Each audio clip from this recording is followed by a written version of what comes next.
pour Europe 1. Gladys, on va commencer par cela, ça nous permettra de planter un petit peu le décor. Vous avez recueilli un témoignage. Oui, c'est le témoignage d'Arthur Desnouveaux. Il a 35 ans. Il était au Bataclan le soir du 13 novembre. Il est aujourd'hui président de l'association Life for Paris.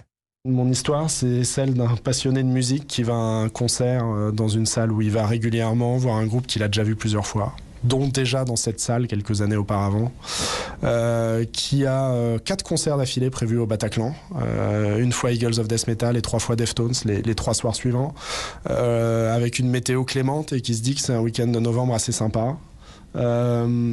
Qui se retrouve dans la fosse, plutôt à l'arrière de la fosse pour écouter le concert, pas trop loin de la console de son avec un bon son, et qui en quelques minutes voit sa vie basculer. J'ai réussi à m'enfuir en rampant par-dessus des corps de gens qui faisaient soit semblant d'être morts, soit qu'il était. Par la sortie de secours à gauche de la scène, j'ai dû ramper et me cacher pendant 10-15 minutes à peu près de ce que j'ai pu reconstituer avec les autres personnes que j'ai croisées qui avaient une meilleure idée de la temporalité.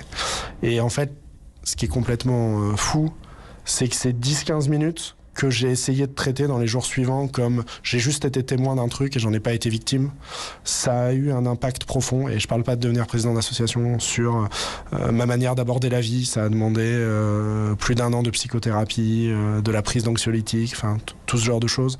Donc ça a été un basculement hyper bref qui montre la violence du terrorisme.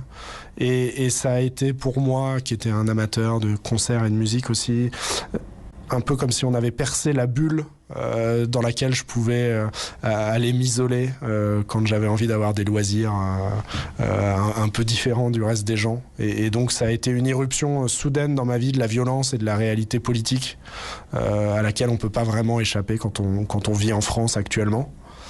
Après, il y a un engagement associatif qui est venu par là-dessus, qui fait que j'ai pu un peu réfléchir à la chose, comparer avec beaucoup de monde, beaucoup en parler, et qui m'a permis d'accepter ça comme une expérience inacceptable, mais profondément humaine, finalement.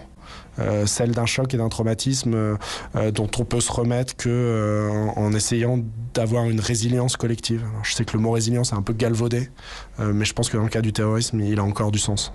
Et en fait, faire tout ça, ça a évidemment beaucoup diminué ma culpabilité du survivant, celle qu'on ressent tous. Je me suis dit qu'au moins, j'essayais de faire quelque chose d'utile, et pas pour moi, mais plus pour les autres.